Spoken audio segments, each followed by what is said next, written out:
Alright. Are you guys ready? Because I'm sure as hell ready.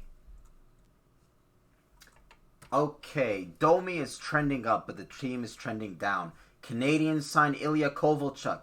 What do I think about it? We're going to talk about it in depth. And, oh yeah, Canada won at the World Juniors, and I want Lafreniere. All of that and more coming up next on the Habsnation Podcast.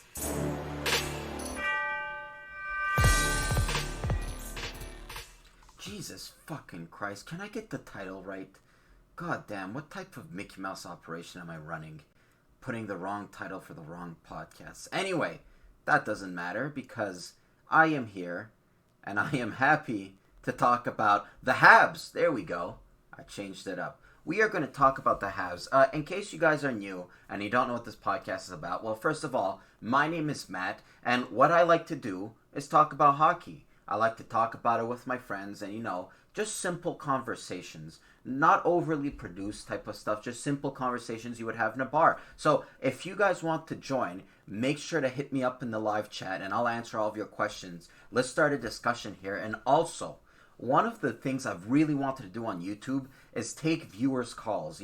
If you guys wanted to verbalize what you think as opposed to just writing it, I always wanted to take calls. So one thing I've been trying to work with is Skype. Skype totally shits the bed. It might be because of my poor internet connection. That's neither here or there. Now, I did go on Discord, and you guys may see on the bottom of the screen right there, you can go on Discord and add me. My username is thesinbin, one word, each word is capitalized, number 9433. And if you guys want, you can call me on that and we can talk on air. You'll hear it through YouTube and it's going to be great. So if you guys want to call me, if you're interested in that, make sure to hit me up, the Sinbin number 9433. Okay, enough of that. So this is the Habs hockey podcast. Now, the Habs are slumping. It's not a secret to anyone, okay? I'm going to get to that a little bit later, but I wanted to talk about the most recent game, that being against the Pittsburgh Penguins. So I watched this game, and it was the first game of Marco Scandella. I mean, what a dream. A guy from the region, and he's playing his first game with his favorite team, most likely, in front of his friends, in front of his family. There was a nice little photo. His whole family was watching from their restaurant that they own, and I thought that was very nice. And for Scandella, I thought that overall he played a really, really decent game.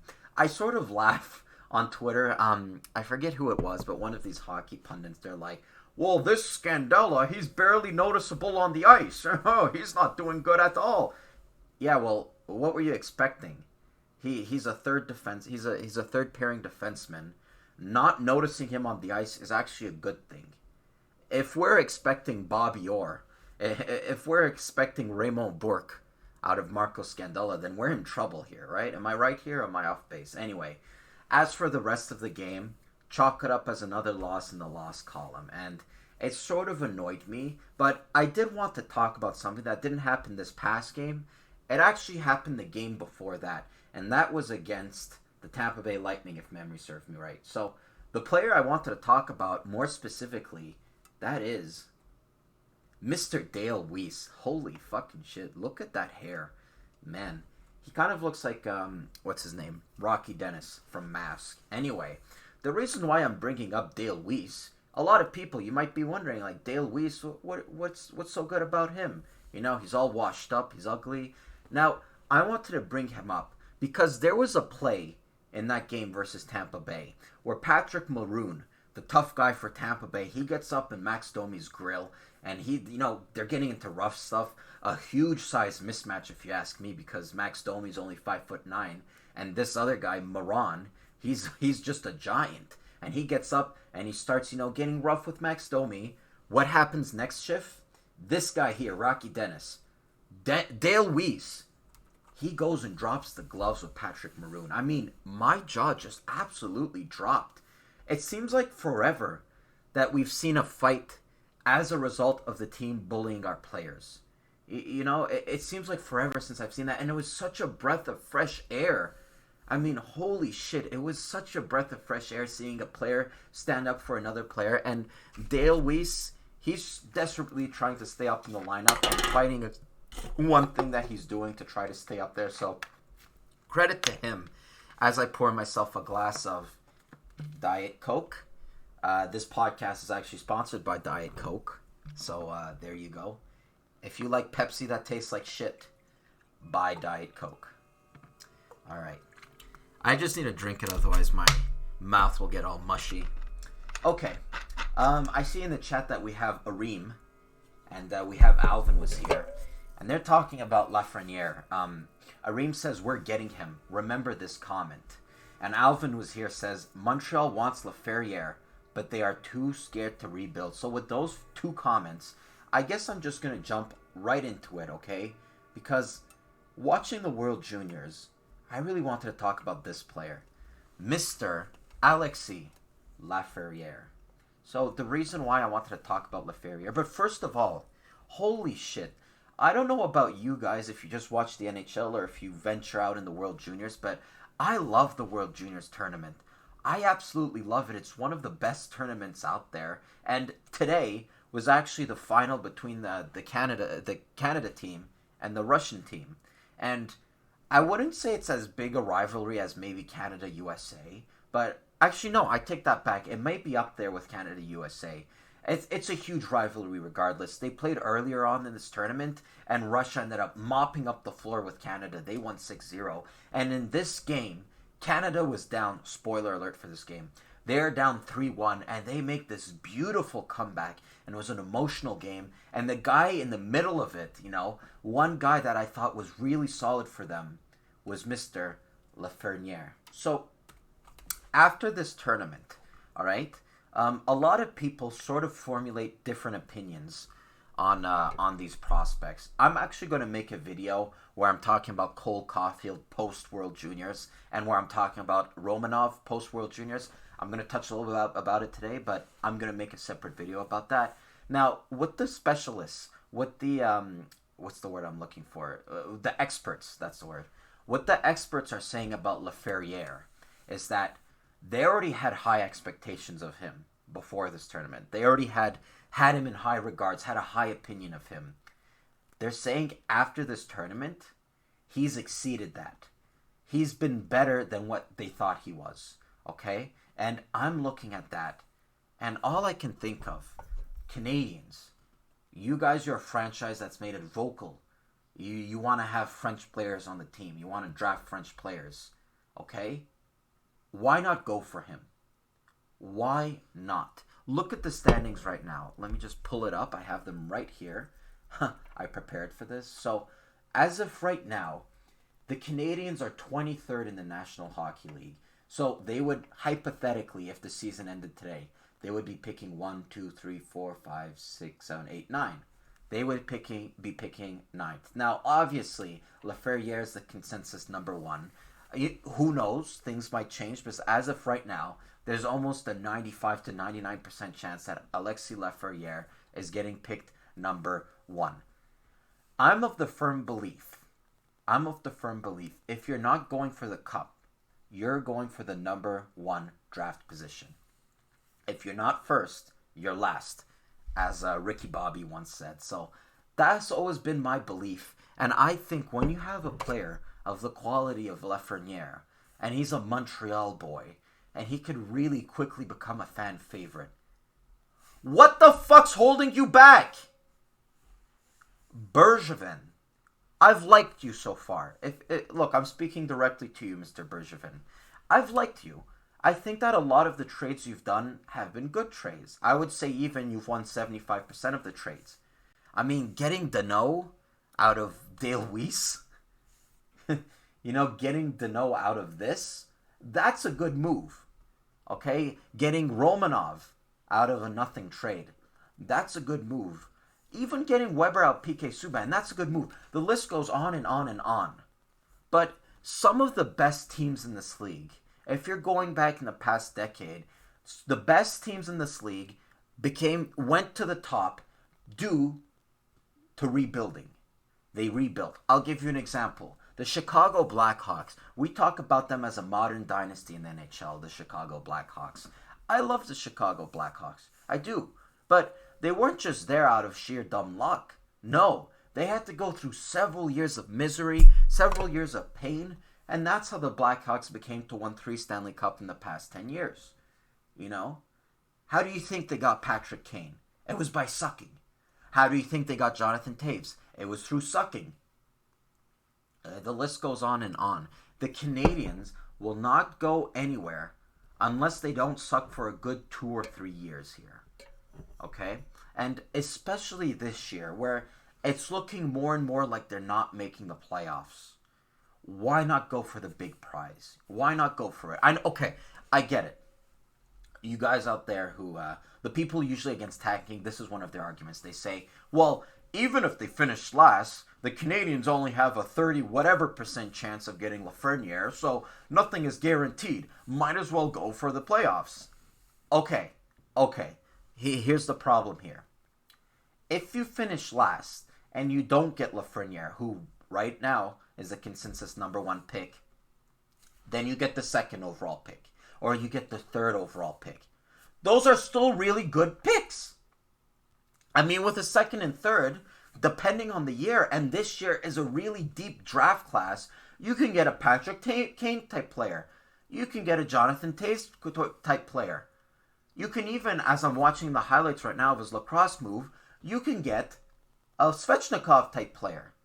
You will not get anywhere in this league if you don't rebuild through the draft. And to rebuild through the draft, you need good, high draft picks.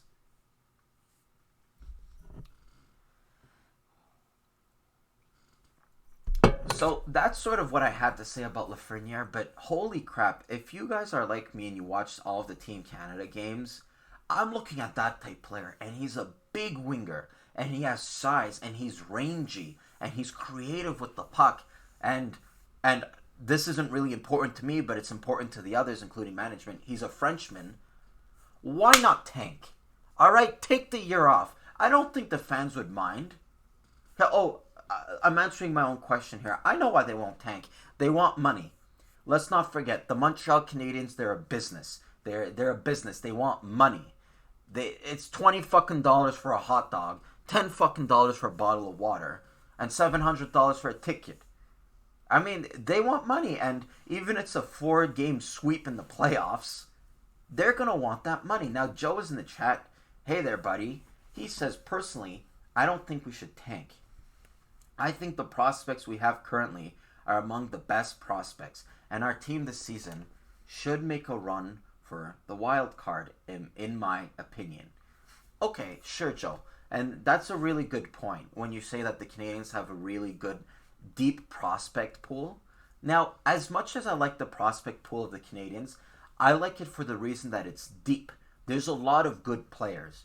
But the players that I have in the prospect pool, the players that I see, whether it be Suzuki, whether it be Kotkaniemi, whether it be Caufield, none of them are of the quality of a Lafreniere.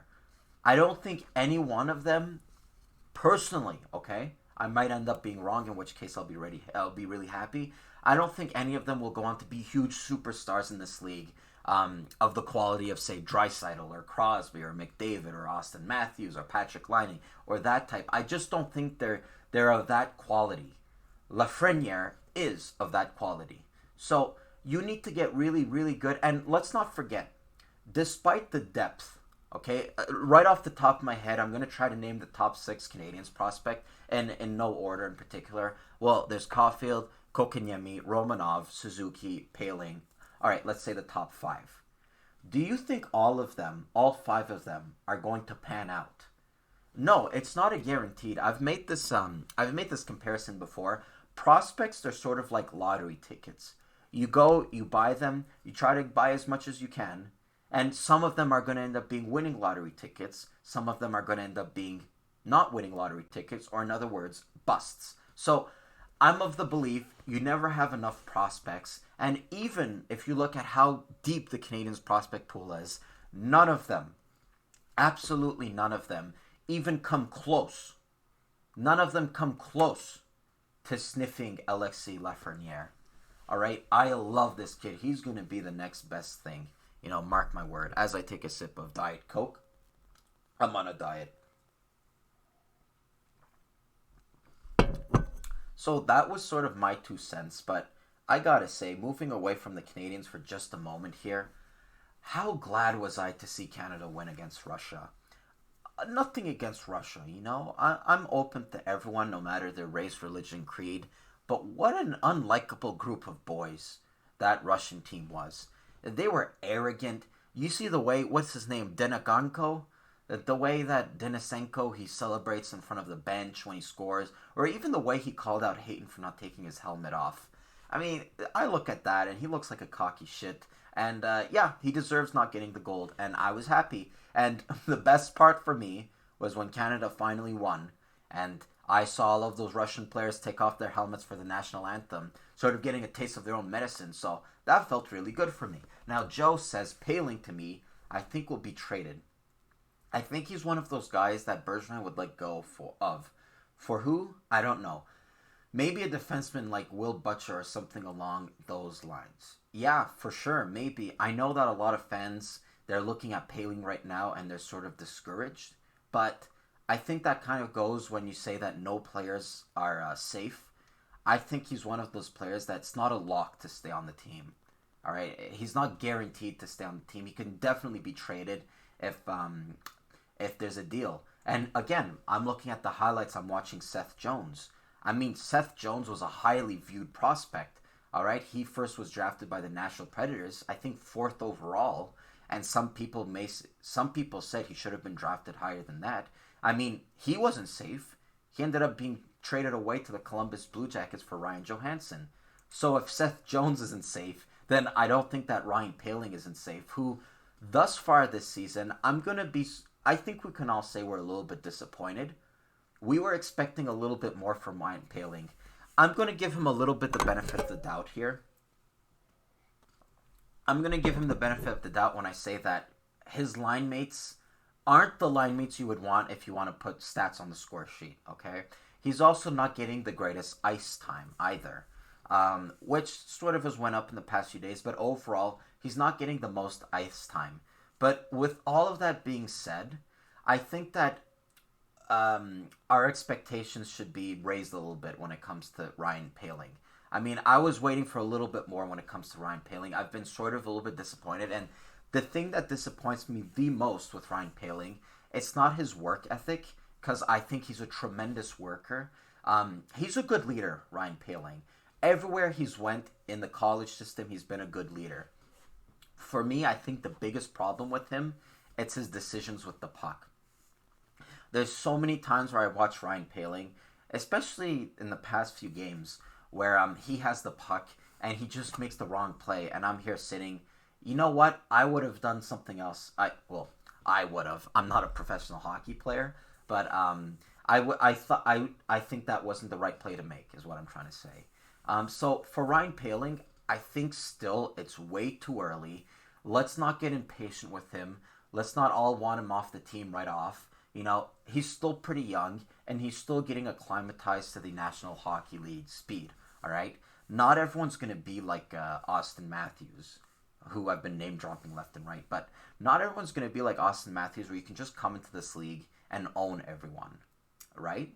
And not everyone's going to be like even Nick Suzuki, who I thought there was a little bit of an adjustment period, but if you look at Nick Suzuki right now, he's comfortable. He's gotten his feet wet, and he's used to the temperature of the NHL right now. I mean, what? Holy crap, I love Nick Suzuki. He's going to be something else. When I look at his potential, what he would do in his prime, I don't see anything less than a point per game player. I think he is that talented, Nick Suzuki is. All right, this is the Habsnation Podcast. Make sure to write your questions in the comments, and we'll answer and we'll have a discussion. And if you guys want to call in, add me on Discord, the SINBIN number 9433, and we'll have a little voice chat on air, talk about the Canadiens here. There's a few more questions in the chat, but I wanted to just talk about one thing in particular, okay? Speaking about French players. So, in case you guys missed it, I started off today's podcast, I talked about Dale Weiss. I talked about how refreshing it was to see a player stand up for another player on the team.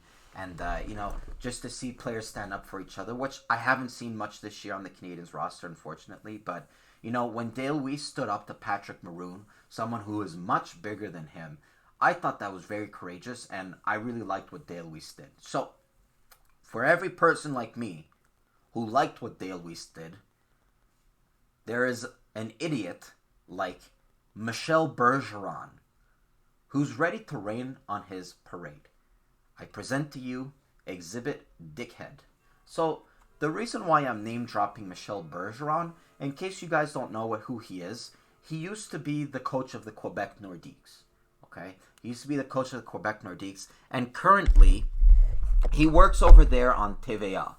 Okay? TVA, the idiotic version of RDS. I really don't like TVA. I don't know if you guys watch them or not, but I think they're a band of incompetent idiots. Anyway, so it's the intermission. It's Pittsburgh versus Montreal Canadiens. It's the intermission, and I see this idiot, Michel Bergeron, and he's doing his little segment, and he basically takes away some of the fire from Dale Weiss. He takes away some of his thunder, and he says, why is it Dale Weiss is on the team? We should have Charles Hudon called up instead. Yada, yada, yada. I don't understand why Hudon is not up with the team. Anyway, I'm not going to explain it. Let's just listen to this guy. Just look at his face right here. A marqué son 16e de la série. Je comprends pas. Louis, je comprends pas. Il y a 16 buts dans les 25 derniers matchs de Laval. Il est toujours là en avantage numérique. Je regardais le match encore hier, lancé sur réception. Il produit. On rappelle 2 joueurs de Laval cette semaine. Oui, Dale Weiss, qui va marquer un but d'ici la fin de la saison. Mais peut-être qu'ils se disent, on l'a déjà rappelé à plusieurs reprises. Oui, mais je m'en fous. Là, dans le moment, là, il était à son meilleur. On vient de l'inviter au match d'étoiles de la Ligue américaine. Mais c'est évident là, qu'il n'y a pas de place pour Hudon. Mais je trouve ça malheureux parce que les statistiques sont là. Okay, I forgot to say that was actually in French. I don't know how many French viewers I have, but Jesus Christ. Michel Bergeron basically taking his fire away from Dale Weiss after he did what I thought was a really courageous thing, standing up to, to Patrick Maroon. I thought that was really good. So, Michel Bergeron, he comes up here, and if I were to translate, he says, Hudon's doing great in the AHL. He has 16 goals in 20 games. Why is it we call up Dale Weiss, who has 1 goal in I don't know how many games? I don't understand it. Je comprends pas. And by the way, TVA. This is a little bit off topic, but this is a professional TV station. And as far as the French go, I love RDS. I don't think there's anyone who can dislike Pierre Hud. Pierre Hud, his voice is classic. He has a beautiful voice. He has a beautiful quality of French. All right? He has a nice French. Does Michel Bergeron have a nice French? You know, does he have a nice French? No. He talks like a sailor. Hey, my gosh, tabarnak, je comprends pas, hey, le style, hey, je comprends. No. It gives me a headache every time I hear him. And as for Hudon, I get it. I get the whole, I don't get why, you know, it's this, it's that. Let's take a look at Hudon's stats right here. I have him, Charles Hudon. And you know what? I'm one of those people, if you really look into Charles Hudon's story, it's a nice story. And the fact that he's made it to the NHL at all, it's a compelling story. I like the guy personally. But the fact of the matter is, how can you say Charles Hudon has never had his shot with the Canadiens when you can see this season he played 9 games, he has 1 assist, -4. 2018, he played 32 games, he had 3 goals, 2 assists, -9. 2017, he had 72 goals, 10 goals, 20 assists, 30 points, that's not bad. But basically, he had a 40-game window in the past 2 years to prove himself. And as much as I like the guy, as much as I like Charles Hudon, I don't think he can necessarily bring what he's bringing to the AHL to the NHL. He's one of those players who's going to go on history as a tremendous AHL player.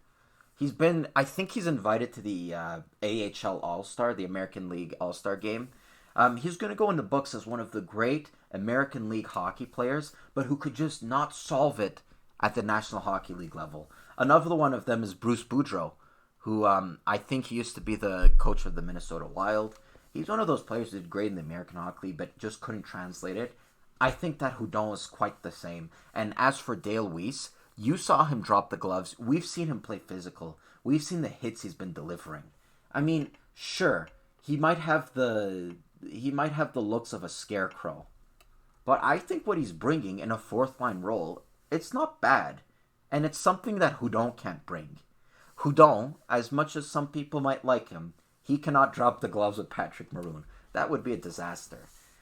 Joe says, by the way, speaking of our prospects, Michael McCarron has improved tremendously ever since Bouchard came in as a head coach of Laval. He's playing really well. Yeah, that's one of those players. I don't know if we can put him in the bust category yet. I mean, drafting him at 26, 27, 28, whatever it is, I don't know what people are expecting, but if he keeps it up, I would definitely like to see him get a chance. And you've heard me complain about it a lot.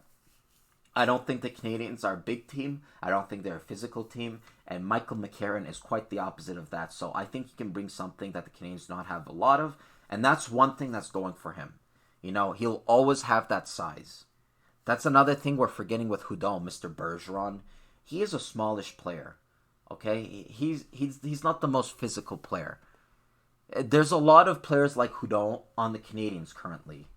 So that hurts his chance when it comes to being called up to the Canadiens. Anyway, I just wanted to say my 2 cents about that. TVA, if you're listening, you got to step up your game, man. I mean, there's Bergeron who gives me a headache. Mike Bossy looks like he's going to drop dead at any moment. And then there's the guy who does the play-by-play. It just sounds like he's going through puberty. In loss! What the fuck is that? Put on some Pierre Hood, please. Anyway, Jay Roy is in the chat. Hello, buddy. He says, nothing to do with French stuff. Hudon is on Prime and he finds it logical to bring Hudon. That's it. Maybe it's nothing to do with French stuff. I don't know. Maybe I'm saying that because later he complained why Perron is not at the All-Star game. I don't know. Yeah, maybe it's nothing to do with French stuff. But yeah, that's a good point. Alvin was here, says, it's because if you're French, you're better. That's their mentality. Old school Frenchy. Joe says, I do agree with him on Hudon being called up because he's been phenomenal for Laval, but I understand why we called up Weiss instead. But that's the thing. If you guys were to say that, that's completely fine. But to say Hudon's never gotten his chance, that's just completely false because I don't know if you guys are looking at what I'm looking at.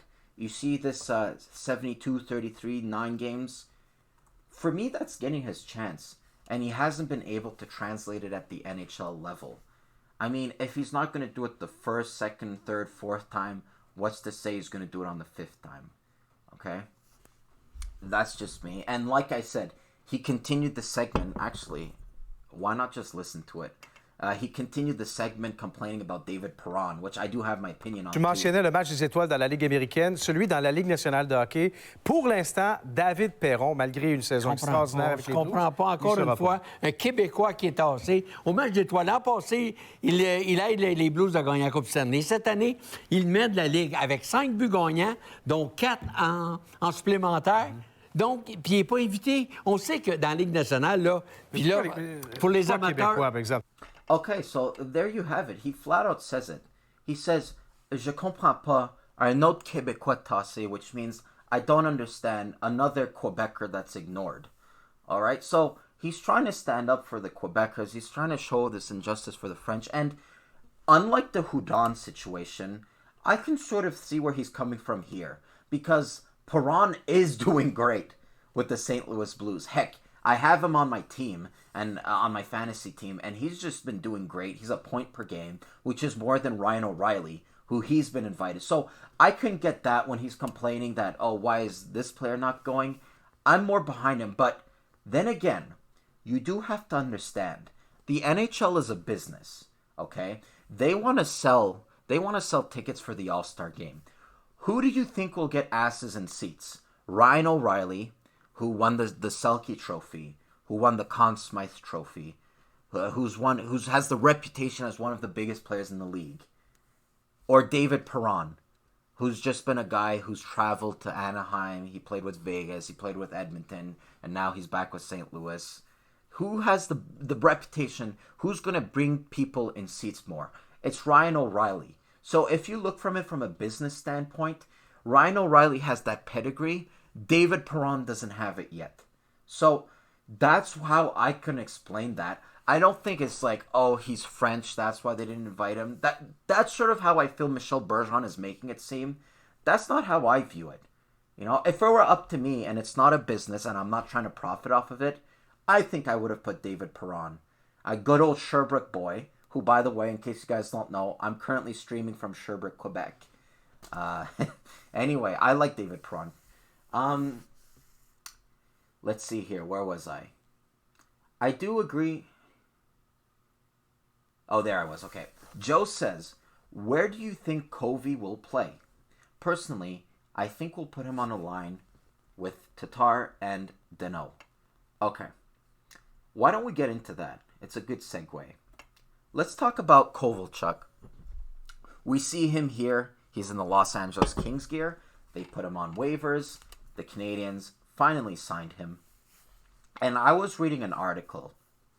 And it was on, I believe it was Kovalchuk's agent. But I might be wrong. It may have been Kovalchuk himself, actually. But I think it was his agent. He was saying what was a big factor in bringing Kovalchuk into Montreal. He said there was one thing that made it a good factor. And it's the fact that Kovalchuk, he'll have a chance to play on the top nine. We know in Los Angeles, he often played on the fourth line. He was kind of in the coach's doghouse, who at the time was Willie Desjardins. I don't think he really liked Kovalchuk. He didn't like his play. And I think that Kovalchuk, one thing that Bergevin promised him is that you're going to get a decent chance here in Montreal. Okay? You're going to get your shot. You might play some power play time. I would be completely surprised if he doesn't play the power play because he just has that tremendous shot. The game might be getting away from Kovalchuk, but one thing that remains with Kovalchuk is that shot, is his ability to find the net. Okay? I see a lot of similarities between him and Tatar, where they're both really, really good snipers. A lot of similarities, but anyway, he's not as good as Tatar right now, that's for sure. I think that with Gallagher out, I think that it'd be a really logical thing to see Kovalchuk with Tatar and Danault. But let's remember, the NHL, the real-life NHL that we watch, it's not necessarily like the PlayStation NHL, where you can put this guy with that guy and this guy with that guy and they have 100 chemistry. Sometimes the three players together, they don't click.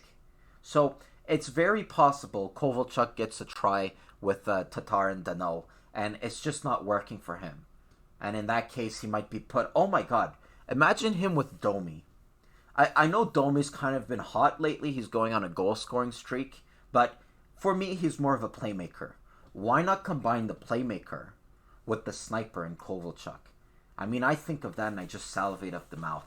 But there's just one problem, though. And that problem, for me...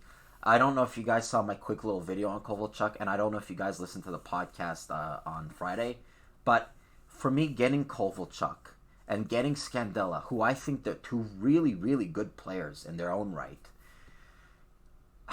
as much of a good deal as I think it is, we hear low risk, high reward because we didn't sign him for much. We didn't trade him for much. Getting Kovalchuk and getting Scandella prevents the Canadiens from getting a good draft pick. Okay? Getting Kovalchuk and getting Scandella prevents this from happening. So while I think it's a good move for, say, a team who they're really close to the Stanley Cup, right? They're really close and they just need a few more pieces here and there. I think that would be an amazing trade. I think those are two amazing acquisitions. But for a team like the Canadiens, who right now, they sit at the 23rd position in the National Hockey League. You guys see it right here. Okay? How do we get this out of the way? Come on. All right, here we go. So the Canadiens right now, they're sitting at the 23rd position. 8 teams make it in each conference, so they need to get at least at the 16th position right here, give or take. Do you think that Kovalchuk and Scandella, it's the difference between this right here, the difference between this? I don't think so. Getting Kovalchuk and Scandella doesn't get you all the way up to 16. It'll maybe get you all the way up to 19 or 20. So what that does is that it doesn't help your chance of getting the cup because you're not making the playoffs. All it does is give you a worse draft pick. Right now, I think if you were to break down the probabilities and the statistics or whatever, the Canadiens' chance to make the playoff is very, slim. Okay? I see a lot of problems with the team. There's some problems on defense. They're just letting in way too many odd man rushes. And as much as I think Carey Price has been playing like a steamy pile of dog shit, I think that a lot of his goals that are caused on the odd man rushes, he can't do anything on that. All right, there's some holes on defense. The team doesn't have enough natural scorers who can just pot it in. Sort of like Tatar. The Tatar type players we don't have enough of. We have a lot of those nice little playmakers, but the Tatars, we don't have enough of them. And I see Jeremy Roy, he says 56% to make it to the playoffs. I don't know about that. I don't know where you're getting it from. But 56%, if that's the case, then yeah, I guess that Kovalchuk and Scandella is a good move. I personally thought it would have been a lower percentage, but if you say it's 56%, then wow. Personally, let's see here. Okay, the Canadiens are 23rd. As I expected, the Tampa Bay Lightning are doing a huge resurgence. I think the Flyers are a much better team than we're seeing right now. Who knows? The Canadiens might be a playoff team. But then again, you have to factor, if they make it in the playoffs, are they going to make a long run? You know, let's look at the past winners, the St. Louis Blues, the Washington Capitals. Are they comparable to them? Personally, I don't think so. You guys might think I'm completely wrong, so please tell me why. But personally, I don't see them compete with those big guns in the East. We saw it against Tampa Bay. The Canadiens don't fare well. Are they going to do well against Toronto? Are they going to do well against Boston? I don't know, guys. Again, I'm just one of those people. When I play GM mode in NHL, what I do is I always fire all of my veterans. I suck for 4 years straight. I pick number 1 or number 2 or number 3 for 4 years straight. And I sim through it. And then at the end of 4 years, I'm a contender. I sort of wish, I get it, it's a video game, but I wish that Mark Bergeron would sort of do the same thing. If you say it's 56%, then that totally shocks me, I'm not going to lie. Because that is way higher than I thought it would be. But just let me go back in the comments. If you guys have any questions, make sure to write them down in the comments and we'll talk about it. It can be completely off topic. It doesn't have to be about Kovalchuk or whatever. Or if you guys want to call in, add me on Discord, username the Sinbin, number 9433, all in one word, and we can have a little voice chat if you guys want to call into the show. Joe says, Jose Theodore worked for TVA for a brief period, and I thought he was the only good part, by the way. Alvin was here, says, it's because if you're French, you're better. That's their mentality. Old school Frenchie. Joe says, I do agree with him on Hudon being called up, because he's been phenomenal for Laval. But I understand why we called... Oh, did I already read this? Yeah, God. Oh my God, it's getting late here. Alvin was here, says, I'd trade Hudon for a 7th round pick if I had to. The guy is inconsistent at the NHL level. Yeah, and that goes back to that comment I read there about Hudon not being called up. I mean, I get it. He's doing great in the AHL. But we've seen time after time after time after time when he's being called up to the NHL, he's invisible. Sometimes even he costs his team because he's one of those players who takes a lot of penalties.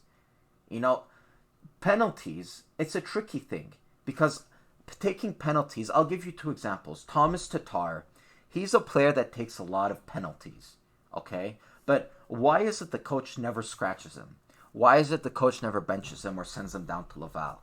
Because he compensates for that penalties by scoring goals, by creating plays, by being the lead point scorer for the Montreal Canadiens. Hudon, if he takes a lot of penalties and he's not scoring goals and he's not having a lot of points and he's not leading the scoring, it looks a little bit worse. The optics aren't that great. So that's one thing about Hudon too. He takes a lot of bad penalties. I love this player, what I've seen him on the AHL level, but like I said, he's one of those players who's going to go down on history as just not being able to translate it to the NHL. And you know what? He still has a really good salary down there in Laval. He's still playing the sport he loves. Let's not all feel sorry for him. I think he's having a blast over there in Laval. Damn, I'm getting mush mouth. Joe says, You know what's really funny? Kovalchuk's playing tomorrow, which is against Winnipeg, the team that drafted him. Pretty cool. Oh, wow. That's actually pretty cool. I didn't put 2 and 2 together because I'm so used to seeing him in an Atlanta Thrashers jersey. But yeah, the Winnipeg Jets did draft him. So I don't know how emotional he'll be. I don't know how much of a factor that will be. Probably none at all. But I'm excited to see Kovalchuk. Let's not forget, as I pull up his stats right here on the good old Hockey DB. God, I love Hockey DB. Kovalchuk is one team, the Los Angeles Kings. He's one team removed from being a really decent player. Like, sure, he's 36 years old, but he has one thing the Canadiens are lacking, and that's size. As you can see here, 6'3", 222 pounds, drafted first overall, which, by the way, when was the last time the Canadiens had a first overall pick on their team? I'm trying to think about it, and I can't think of any, so this might be the first in a long time if someone can look that up. But anyway, back to Kovalchuk. Like I said, he's one bad team away from being a really decent player. As you can see in the KHL, before coming over to the NHL, he had 63 points in 53 games. Before that, he had 78. Before that, he had 49, 55. He did great in the KHL. He also did great with the Devils. You see here in 2011, he had that 83-point season. You know, he scores goals like it's nothing. And then he comes over to the Los Angeles Kings. 34 points in 64 games that first year, an abysmal minus 26.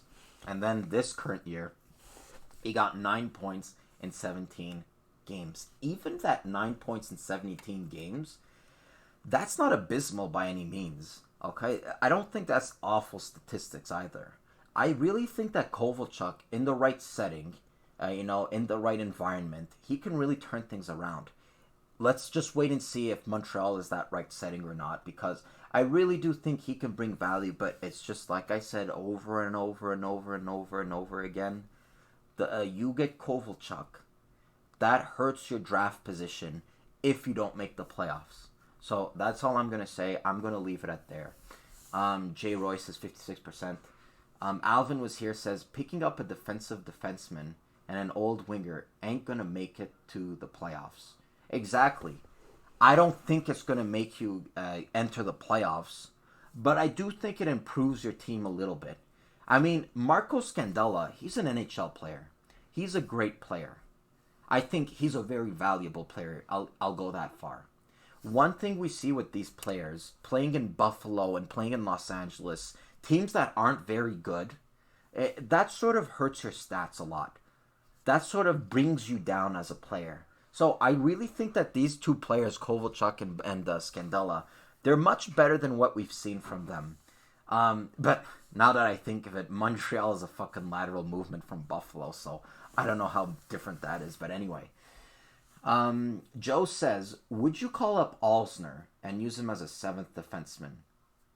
To me, not a bad backup to have in case somebody gets hurt. Now, if I'm not mistaken, I thought the Canadiens already had a seventh defenseman. They traded away Kulak. Kulak is their seventh defenseman. Am I wrong? I mean, if there's an injury to a defenseman sometime down the line, then yeah, for sure. Go ahead and call up Alzner. I mean, he's making a lot of money. Might as well put it to use. But man, oh man, was that a disappointment, Carl Alzner. I was really, really scared when we acquired Ben Sherratt, when we signed him, rather. I was scared it was going to turn out to be a Carl Alzner type situation. I could not be more wrong. I've loved Ben Sherratt. I think he's been great with the Canadiens so far, but that's neither here or there. Let me just take a quick sip. And remember, guys, if you have any type of questions or anything whatsoever, make sure to put it down in the live chat. Or if you want to call in, call me on Discord. User the Sinbin number 9433. All in one word. But without further ado, why don't I move on to my next topic? And my next topic today, and if you guys could like, that would help a lot too, if you guys could like the video. I wanted to talk about Cole Caufield, and I wanted to talk about Alex Romanov, because the World Juniors came to an end today. I mean, Unfortunately, but not so unfortunately for Romanov, his Russian team lost in the final to Canada. And the U.S., I think they were out in the quarterfinals. Okay, I think there was a very disappointing season or tournament for the U.S. But anyway, so one thing I wanted to do, I kind of wanted to view the two big prospects for the Canadiens playing at the World Juniors, be it Romanov and Caufield. And I wanted to evaluate them after this 5, 6, 7 game tournament. Because one thing I will say about these players, whenever I formulate an opinion about these prospects, whenever I talk about them and I try to project them, it's not from completely nothing. No, but I'm reading several articles. I'm sort of getting a sense of what the scouts are saying, but I'm not able to watch them directly. Now that I've been able to watch them directly, a lot of my thoughts, I have new thoughts about them. A lot of my opinions change, and I'm super excited about that. And that's why in the upcoming games, I'm going to put out a video, what I think about Caufield after the World Juniors, what I think about Romanov after the World Juniors. I'm going to go in it a little bit more in depth, but I will give you guys a little bit of an appetizer here, because I have a few things to say about, more specifically, this guy here, Romanov. So like I said, Romanov, he was drafted by the Canadiens in the 38th position in the second round in 2018, and his Russians just got eliminated. Now, one really interesting fact that I didn't know about Romanov, but the guy on TSN said it. Over the past 2 years, because he played in 2 World Juniors this year and the year before. So, in the past 2 years, he is, I believe it was a plus 16. He's a plus 16. Some people say plus minus, it doesn't mean anything, that's horseshit. I disagree with you. I mean, you're on the ice, you get a minus if you get scored on. And if your team scores the goal, you get a plus. I think that's a great indicator. But anyway, Romanov's plus 16, that's the best for a Russian defenseman in the World Juniors. And he said in the past, I don't know how many years, but it was a really long period of time. So Romanov, he's putting up some great stats over there at the World Juniors. And after seeing him play closely, okay, and after really evaluating him, I gotta say, what a great defenseman this player will be. What a great defenseman Alex Romanov will be. Let me know in the chat if you guys watched the game, but in case you didn't, I'm going to give you a little bit of the perspectives of what I think about Romanov. So, I don't think he'll ever be a defenseman that puts up a crazy amount of points. You know, he's not going to be like Burns, who puts up 83 points in a season. He's not going to be like Carlson, who puts up 80-something points. You know, he's not like that. I think that at the max, points-wise, he's sort of a 40-point defenseman. Sort of what we see from Jeff Petrie. But for me, the points don't really matter. Because what Alex Romanov brings, and what he's going to bring to the Canadiens, it's more than just points. Okay? It's much more than just points. If you watch those games, those World Junior games, one thing really shocked me about Alexander Romanov, and I'm going to show you guys right here, because just one moment, please. I'm going to show you why it really shocked me. Born in the 2000s. Here we go. As you see, he's only 185 pounds. Not horrible, but not great either, and he's 5'11". I know that nowadays in the NHL, size is less and less of a factor, but for me, 5'11", for a defenseman, that's a little bit on the smallish size, for me either way. Now, the one thing I was talking about that really shocked me is that despite his small stature, despite not being the heaviest player out there, man, is this guy physical. Man, is this guy physical. And it was to the point where Ray Ferraro says on the broadcast, if you're entering the Russian zone, you better have your head up, because if Romanov is on the other side of that blue line, he is going to clobber you, and he is absolutely right. All right? Romanov has the physicality, and this might scare some Canadiens fans, okay? This comparison might scare the Canadiens fans, but it sort of reminds me of Alexei Yemlin. Now, when he first drafted Trevor Timmins, when he first drafted Alex Romanov, it was off the board. Do you remember this past year when the Red Wings drafted Moritz Seider and there was sort of a like a collective gasp in the audience? It was like that with Romanov. I think they were projecting him to go somewhere in the third round, in the late third round. We ended up taking him in the high second round. So it was really off the board. And I remember Trevor Tisman's post-draft interview.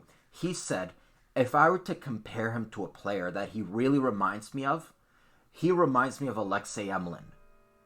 And I'm here listening to that and I'm like, oh, what kind of a dickhead comparison is that? First of all, Emelin, he's 6'3", 200 and something pounds. And this little pipsqueak, he's not even 6 feet. You know, he's not even 200 pounds. And second of all, as physical as Emelin was, he wasn't always the greatest defenseman in terms of his brain, in terms of his IQ. And I always looked at the comparison and I thought, man, oh man, I don't get that. But now that I've watched the tournament, and I watched every single one of Russia's games, and, well, by the way, a lot of them were really entertaining. I never thought it'd be so entertaining a Russia-Sweden game, for example. But anyway, I do see where that comparison is coming from. Because he is one of those defensemen, he is one of those players who, he's not only, he doesn't shy from delivering hits, he seems to be enjoying it. There was some point during that gold medal game, it was actually pretty frustrating, but there was some point during the game where I think it was Ty Dellandrea, he's coming down on the left wing, and Romanov, he's kind of using that sidestep stutter, and he comes up and delivers a huge body check, and actually Romanov ended up getting the worst of it because he just went crashing in the boards, but nonetheless it was a huge body check, and he goes to the Canadiens bench, and they shout something at him, he shouts something back at them, and you could see, and that brings me to my next point. I knew that Russian players were intense. I mean, just look in our own backyard. We had, Radulov, who was a very intense player. I knew that they were intense. I did not know they were as intense as Alex Romanov. Multiple times throughout this tournament, he's on the bench firing up his teammates, screaming, saying, let's go, let's go. Or after he blocks a shot, one thing I really liked is that when the Russian team would block a shot, or when the Canadian teams would block a shot, you could hear like, woo! They were celebrating, just blocking shots. And Romanov, one thing that I really loved, he has character. And for a Canadiens team who at times I feel like they're very lacking in character, I think that Romanov really, he brings them that. And he also brings them great defense. I loved his defense. He sort of reminds me of Thomas Chabot over there in Ottawa. When he played in the World Juniors for Canada, I mean, he was just playing every other shift for Canada, and he was controlling the pace of the game. I think that it's very similar for Romanov. Maybe he won't be as good as Thomas Chabot because I think Thomas Chabot is an elite player, but I think Romanov, he's one of those players who can really control the game, and I'm going to give him one of the biggest compliments I can ever give the player, okay? His decision-making on the ice was damn near flawless, okay? It was near perfect. Seldom moments were there where I see Romanov on the puck and he makes a mistake. Almost every time he made a decision, it was the right decision, okay? I would like to see, I don't know if they have really in-depth stats or whatever for the World Juniors, but I don't think he gave up many giveaways, okay? He didn't make any mistakes, and I noticed, I was watching the games with my cousin, and in the first few periods, we didn't see much of Romanov. And I was thinking, man, does the coach have anything against him? But in the third period, and in the dying moments of the third period, in the last 10 minutes, we would see Romanov play every other shift. And you could see, the coach wants someone out there who he can rely on, who he feels comfortable with, someone who can settle down the nerves. And Romanov is that player. Jay Royce says, to me, Romanov is a mix of Markov and Emelin. Absolutely. Pretend if Markov was a better skater and was more physical. And maybe his hockey IQ isn't on the level of Andrei Markov, but I do think Andrei Markov is like a Hall of Fame defenseman in my opinion. But he is very similar. That's a really good comparison, Jay. Dane Titgat, he says, he is. He definitely is. Now, let me move on to the other piece. And remember, I'll make individual videos about these two players because I do have a lot more to say about them. This is more of just a preview, but this is more of just a preview. I'm just going to move on to Cole Caufield and talk a little bit about him, what I think about him after the World Juniors tournament.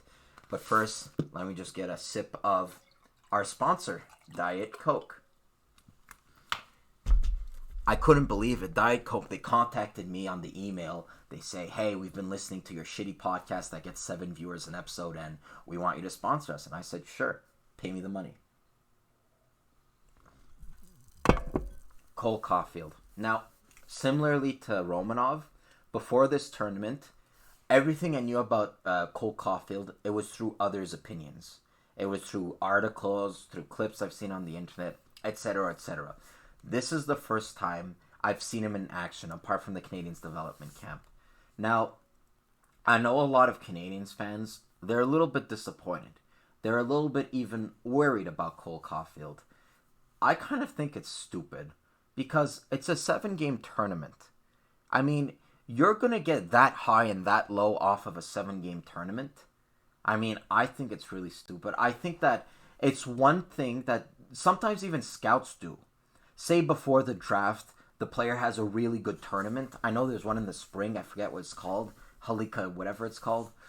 Sometimes the players have a really good tournament, and that helps rise their stock a lot. And I'm just looking at it like, guys, it's 7 games.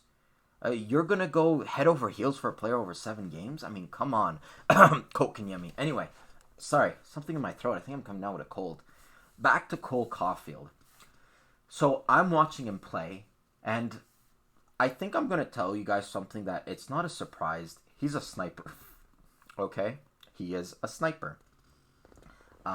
He's a sniper. He shoots, and he can shoot the puck well. But the problem with the snipers, and this includes all of the greatest snipers in the NHL, whether it be the Ovechkins, all the way down to Pat Chiaretti, anyone who's a sniper in the NHL, their biggest strengths, other than their shots, is that they can find the open space. One thing I really liked about Cole Caufield is that all of the defensemen on the opposing team, they'd be looking one way, and he's sort of creeping up in the background like a creep. He's coming up in the background, and he's finding that opening lane, and he's finding that open space so that when he gets the puck, he can just wire it. The problem with that, though, is, as I heavily implied, you need someone who can dish out the puck to you. You need someone who can make that space and who has the awareness to feed you the puck. One thing I found really troubling about Cole Caufield is that he started off the tournament playing with Drury, I believe. He played a lot with Beecher too. And it surprised me how little time he played with Alex Turcotte. Alex Turcotte isn't only a great player. He was drafted 5th overall by the Los Angeles Kings, so that just shows you how good of a player he is. But he also plays with Cole Caufield in Wisconsin for the Wisconsin Badgers. So they have that pre-established chemistry. It made me wonder, why didn't the coach go with them from the start? I don't think the coach is too bright, and that's why the Americans didn't even get a medal in this tournament. But for Cole Caufield, the way I view it, he's not going to have much success unless he has a player who can sort of, I know this sounds bad, but do the work for him. Create the space and dish the puck over for him. Cole Caufield, his job is that once he does get the space and once he does get that puck, wire it as hard as you can into the opposing team's net. And I did like it. He finished the tournament with 1 goal, but it was one humongous goal. It was an overtime against, I'm forgetting, was it the Russians? I forget if it was Russia or Czechoslovakia, but he ended up getting a big overtime goal, and he later went on to win the player of that game. He was the player of the game, so I was happy to see that. Overall, he wasn't very consistent throughout the tournament, but I really do think it's like what I was telling you. He needs to be paired with a player who can dish it out to him. I mean, Ovechkin's a great sniper. He wouldn't get that many goals if not for Backstrom or Kuznetsov, who can just slap it around to him. The days where Cole Caufield is not going to be scoring any goals, we're not really going to notice him, okay? And that's just, I'm not going to crap on the player because that's just his style. He's a sniper. When snipers go on slumps, and that happens very often, they don't really provide much. Just look at Pacioretty. We had him here in Montreal. He was the captain. He was a big player for us. I mean, when Pacioretty was scoring goals... when Pacioretty wasn't scoring goals, what was he providing? Was he going in the corners and getting in the dirty areas? No. I do have to say, though, one great positive for Cole Caufield is... there was this player on the U.S., Bobby Brink. Bobby Brink, I think he's a draft pick of the Philadelphia Flyers. He's a smaller player. It seemed that every game he was getting clobbered. Sometimes within the same shift. And he's getting clobbered out there. Cole Caufield. A lot of people were worried at his small stature he won't be able to survive. After watching this tournament, I'm really put at ease here. Because I don't remember once that Cole Caufield got clobbered. He's really good at avoiding the hits. And that's one thing that he shares in common with DeBrincat and with Rocco Grimaldi, who are the two shortest players in the NHL right now.